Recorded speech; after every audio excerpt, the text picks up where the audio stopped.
ایک صحابی رسول اپنے غلام کو مار رہے تھے. حضور نبی کریم علیہ السلام تشریف لائے. جب تشریف لائے نا، حضور علیہ السلام نے فرمایا کہ صحابی سے کیوں مار رہے ہو؟ عرض کی یا رسول اللہ یہ غلطیاں بڑی کرتا ہے. تو حضور نبی کریم علیہ السلام نے فرمایا کہ ایسا کرو کہ اسے معاف کر دو. اس نے عرض کی یا رسول اللہ یہ بہت زیادہ غلطیاں کرتا ہے، کتنا معاف کروں؟ تو حضور نبی کریم علیہ السلام نے فرمایا کہ اتنا معاف کرو جتنا میرا رب تجھے معاف کرتا ہے. تم بھی تو اتنی غلطیاں کرتے ہو کہ جن کا شمار نہیں ہوتا. میرا رب تیری خطائیں معاف کر دیتا ہے، تو اپنے غلام کی کیوں نہیں کرتا؟ تو غلاموں کا جو حق ہے، مزدوروں کا جو حق ہے، ان کا حق پورا پورا دو. ان پر ظلم نہ کرو، بلکہ ان کے ساتھ پیار محبت سے رہو. حضرت ابو ذر غفاری رضی اللہ تعالیٰ عنہ صحابی رسول ہیں. یہ طبیعت کے بڑے سخت تھے، یہ بڑی سخت طبیعت کے مالک تھے. مزدور جو تھے، ان کے پاس جو غلام تھے، کام کرتے تھے، جب یہ سامنے آتے تو کیا ہوتا کہ ان کی سانس تک سوکھ جاتی. اتنی سخت طبیعت کے مالک تھے. جب انہوں نے کلمہ پڑھا نا، حضور نبی کریم علیہ السلام کی بارگاہ میں آئے، کلمہ پڑھا، مسلمان ہوئے. تو عرض کی یا رسول اللہ کوئی وصیت فرمائیے، کوئی نصیحت کیجئے مجھے.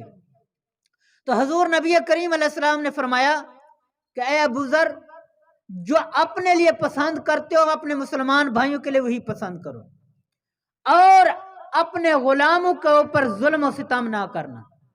جو خود کھاتے ہو انہیں بھی وہی کھلاؤ، جو خود پہنتے ہو انہیں بھی وہی پہناؤ. حضرت ابو ذر غفاری واپس گئے، غلام کام کر رہے تھے. جب وہاں پہنچے تو ایک کو حکم دیا کہ ایسا کرو کہ کھانا تیار کرو. کھانا تیار ہوا. کھانا تیار ہونے کے بعد حضرت ابو ذر غفاری نے دسترخوان لگوایا. دسترخوان لگ گیا تو حکم دیا کہ سب غلام کو اکٹھا کرو. سب آ گئے، اکٹھے کھانا کھانے بیٹھ گئے. وہ غلام حیران ہے کہ پہلی مرتبہ دیکھا ہے کہ آقا ہمارا جو ہے، جو ہمارا سردار ہے، جس کے ہم غلام ہیں، کہ ہمیں اپنے ساتھ بٹھا کر کھلا رہا ہے. کھانا کھانے کے بعد فرمایا ہے کہ ایسے ہے بازار چلو. بازار گئے، جو خود لباس پہنا تھا اسی طرح کا لباس انہیں لے کر دیا. تو وہ حیران ہے، عرض کرتے ہیں حضور آج موسم بدلا بدلا لگتا ہے، رم جھم ہو رہی ہے، کوئی خاص بات ہے؟ یہ برسات آج کے دن پر ہے یا آئندہ بھی ہوگی؟ تو حضرت ابو ذر غفاری فرماتے ہیں کہ بات یہ ہے کہ میں پہلے والا ابو ذر نہیں رہا.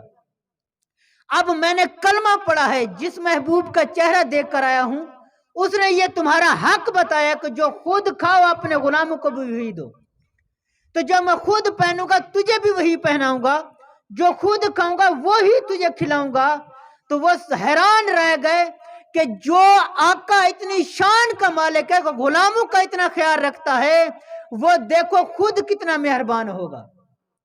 تو سامعین محترم، تو ہمیں ان بزرگوں کے واقعات سے پتہ چلا کہ ہمیں بھی مزدوروں کے ساتھ اچھا رویہ رکھنا چاہیے، ان کے ساتھ اچھا تعلق رکھنا چاہیے. یہ سب چیزیں ہمیں حضور نبی کریم علیہ السلام نے سکھائی ہیں. تو سامعین محترم،